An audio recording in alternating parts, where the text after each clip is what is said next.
ಅಂದ್ರೆ ಉಳ್ಕಿದವ್ರ ಎಲ್ಲ ಹಂಗೆ ಇಲ್ದಂಗಿಲ್ಲತ್ತಲ್ಲ. ಈಗ ನನ್ನ ಕೆಲ್ಸಕ್ಕೆ ಅವ್ರು ಹರ್ಕತ್ತಿದ್ರು. ಯಾರಿಗಾರೆ ಕರೆದು ಮಾಡಿಸೋದಕ್ಕಿಂತ ಕೂಲಿಕಾರರು ಕೂಲಿ ಟೈಮ್ದಾಗ ಬರ್ತಾರ್ರಿ. ಉಳ್ಕಿದ ಟೈಮ್ದಾಗ ಕೆಲಸ ಏನಾರು ಬತ್ತಪ್ಪ ಅಂತಂದ್ರೆ ಎಷ್ಟೋ ಇರ್ತಾವ, ಸಾಕಷ್ಟು ಇರ್ತಾವ, ಅವೆಲ್ಲ ಮಾಡ್ಲಿಕ್ಕೆ ಯಾರು ಸಿಗೋದಿಲ್ಲ ರೀ. ಈಗ ನಾ ಈ ದಿನ ನಾನೇ ಮಾಡ್ತಿದ್ದೆ, ಇವು ಎಷ್ಟು ಮಂದಿ ಬೇಕಾದಷ್ಟು ಕೆಲಸ ಮಾಡ್ತಿದ್ದೆ. ಈಗ ನಾ ಇನ್ನು ಮುಂದೆ ಬರ್ತಾ ಮಾಡ್ತೀನಿ ಅನ್ನೋದು ಭರವಸೆ ಇಲ್ಲ ನನಗೆ. ಅದಕ್ಕೆ ನಮ್ಮ ಮಕ್ಕಳು ಸೃಷ್ಟಿ ನಿಯಮದ ಪ್ರಕಾರ ಹೋಗ್ಬೇಕಲ್ರಿ. ಮುಂದಾಲೋಚನೆ. ಸೀತಾಫಲ ಮಾಡೋ ಹೊಸ ರೈತರಿಗೆ ನೀವೇನ್ ಹೇಳ್ತೀರಿ? ಸೀತಾಫಲ ಮಾಡ್ಬೇಕ್ರಿ. ಸೀತಾಫಲ ಮಾಡಬೇಕು. ಭಾಳ ಸರಳವಾದ ವಿಧಾನ ಅದ. ಒಳ್ಳೆ ಭೂಮಿ ಒಳಗೆ ಮಾಡಬೇಡ್ರಿ. ಏನೂ ಬೆಳಿಲಾರಂತ ಭೂಮಿ ಇತ್ತಪ್ಪ ಅಂದ್ರೆ ಹಾಗೆ ಬಿಡಬೇಡ್ರಿ. ಅದ್ರ ಬದ್ಲಿ ಇದನ್ನೋರಿ ಮಾಡ್ರಿ. ಮಾರಾಟ ಆಗಲಿಲ್ಲಪ್ಪ ಅಂದ್ರೂ ಸೃಷ್ಟಿಗೆ ಒಂದು ಕೊಡುಗೆ ಕೊಟ್ಟಂಗೆ ಆಗ್ತದ, ಗಿಡ ಬೆಳೆಸೋದಂಗೆ ಆಗ್ತದ, ಭೂಮಿ ಒಳಗೆ ನೀರು ಇಳಿಸೋದಂಗೆ ಆಗ್ತದ. ಒಂದು ಆಕ್ಸಿಜನ್ ಏನು ಹತ್ತಿರಲ್ಲ ವಾತ, ಅದನ್ನೆಲ್ಲ ಆಮ್ಲಜನಕವನ್ನು ನಾವು ಉತ್ಪತ್ತಿ ಮಾಡ್ದಂಗೆ ಆಗ್ತದ. ಭಾಳಷ್ಟು ಕೆಲಸ ನಾವು ಹುಟ್ಟಿ ಬಂದಿದ್ದೇವೆ ಅಂದ ಬಳಿಕ ನಮ್ಮಿಂದ ಪರೋಪಕಾರನು ನಾವು ಬಯಸ್ಬೇಕಾಗಿದೆ. ನಮ್ಮ ಶರೀರ ಪರೋಪಕಾರ. ರೋಗ ಏನಾರು ಬರ್ತಾವಂತೀರಿ? ಏನು ನಮ್ಗೆ ಕಾಣಿಸಿಲ್ರಿ. ಅದೇ ಹುಳದ್ದೇ ಒಂದು ಸಮಸ್ಯೆ ರೀ. ಮಿಲಿಬಗ್ ಬರ್ತಾವ ಮಿಲಿಬಗ್ ಬರ್ತದಲ್ರಿ.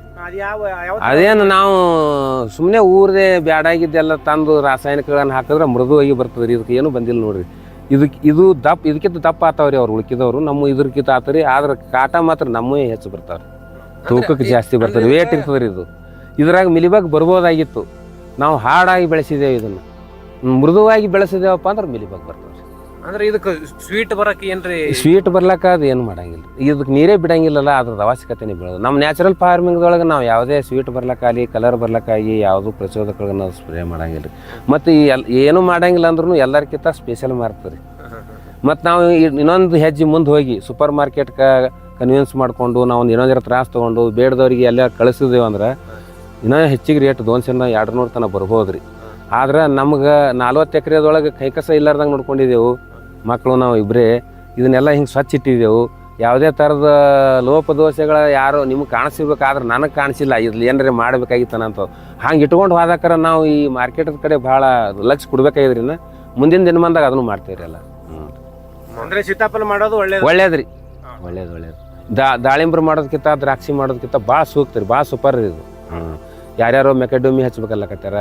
ಅವೆಲ್ಲ ರೈತರು ಕೈ ಬಿಡಬೇಕು. ಭಾಳ ಬರಂಗಿಲ್ಲ. ಮತ್ತು 20 ಕಿಲೋಮೀಟರ್ದ ಒಳಗಿನ ಬೆಳೆಗಳನ್ನೇ ಬೆಳಿಬೇಕು. ಪ್ರಾದೇಶಿಕ ಬೆಳೆಗಳನ್ನು, ಪ್ರಾದೇಶಿಕ ಆಹಾರ, ಪ್ರಾದೇಶಿಕ ಪ್ರಾಣಿಗಳ ಸಂಚಾರ ಇರ್ಬೇಕು ನಮ್ಗೆ. ನಾವು ಎಲ್ಲಿದೋ ಏನೇನೋ ತಂದು ನಾವು ಗೀರ್ ಹಸು ತರ್ತೇವೆ, ಹಂಗೆ ಮಾಡ್ತೇವೆ, ಹಿಂಗೆ ಮಾಡ್ತೇವೆ.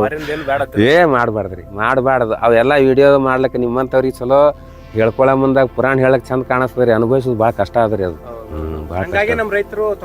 ಅನುಭವಿಸ್ಲಿಕ್ಕತ್ಯಾರಿ. ಹಂಗೆಲ್ಲ ಮಾಡಬಾರ್ದ್ರಿ. ಎಷ್ಟು ಜವಾರಿ ಬೆಳೆ, ಜವಾರಿ ಬೀಜ, ಜವಾರಿ ಪದ್ಧತಿಗೆ ನಾವು ಆದ್ಯತೆ ಕೊಡ್ತೇವೆ. ಓಲ್ಡ್ ಈಸ್ ಗೋಲ್ಡ್ ಅಂದಾರ್ರಿ. ಅದು ಭಾಳ ಮಹತ್ವ ಅದ್ರಿ. ಅಂದ್ರೆ ಈ ಸೀತಾಫಲ ಈ ತೋಟದೊಳಗ್ರಿ ಮತ್ತು ಬಾಜು ಬೆಳೆ ಹಾಕಿದ್ರೆ ಯೂಸ್ಫುಲ್ ಏನೂ ಆಗೋದಿಲ್ರಿ. ಸರಿ ಆಗೋದಿಲ್ರಿ. ಹಾಕಿ ಇಲ್ಲಿ ದಾಳಿಂಬ್ರಿ ಐತ್ರಿ. ಅಲ್ಲಿ ಒಟ್ಟಿ ನೋಡ್ರಿ. ಅಲ್ಲಿನ ದಾಳಿಂಬ್ರ ಭಾಳ ಅದ್ಭುತ ಬೆಳೀತದ್ರಿ. ಕಾಯಿ ಹಿಡಿಯಂಗಿಲ್ರಿ. ಅದ್ರದ್ದು ಸಾಂದ್ರತೆಯಾಗಿ ಇದು ಕಾಯಿ ಹಿಡಿಯಂಗಿಲ್ಲ, ಸೆಟ್ಟಿಂಗ್ ಆಗೋದಿಲ್ಲ. ಅಂತರ ಬೆಳೆ ಇದಕ್ಕೆ ಏನು ದಾಳಿಂಬ್ರಕ ಇದಕ್ಕೆ ಇದು ಸಣ್ಣದಿರೋ ಮುಂದಾಗ ನಾವು ಉಳ್ಳಾಗಡ್ಡಿ ಅದೆಲ್ಲ ಬೆಳ್ಕೊಂಡೇನ್ರಿ. ನುಗ್ಗಿ ಹಾಕಿದ್ರು ಕರೆಕ್ಟ್ ಆಗಿಲ್ರಿ. ನಾ ನುಗ್ಗಿ ಹಾಕಿ ತೋರಿಸ್ತೀನಿ ಅಲ್ಲಿ ತೆಗ್ದೀನಿ. ಸರಿ ಆಗೋದಿಲ್ರಿ. ಯಾಕಂದ್ರೆ ಇದು ಅತಿ ಬಿಸಿಲಾಗ ಕಾಯಿ ಆಗೋ ಪದಾರ್ಥ ಇತ್ತಪ್ಪ ಅಂದ್ರೆ ಬಿಸಿಲು ಕಂಟ್ರೋಲಿಗೆ ನುಗ್ಗಿ ಹಾಕ್ತಿದ್ದೆವು. ಇದು ಮಳೆಗಾಲದಾಗೆ ಕಡಿಗೆ ಆಗಿಬಿಡ್ತದ್ರಿ. ನೀವು ಸಾಲಿನ ಸಾಲಿಗೆ 16 ಫುಟ್ ಮಾಡಿದ್ರಿ. ಇದು 14 ಮಾಡೋದು ಸೂಕ್ತ ರೀ. 10-14 ಮಾಡೋದು ಬೆಸ್ಟ್.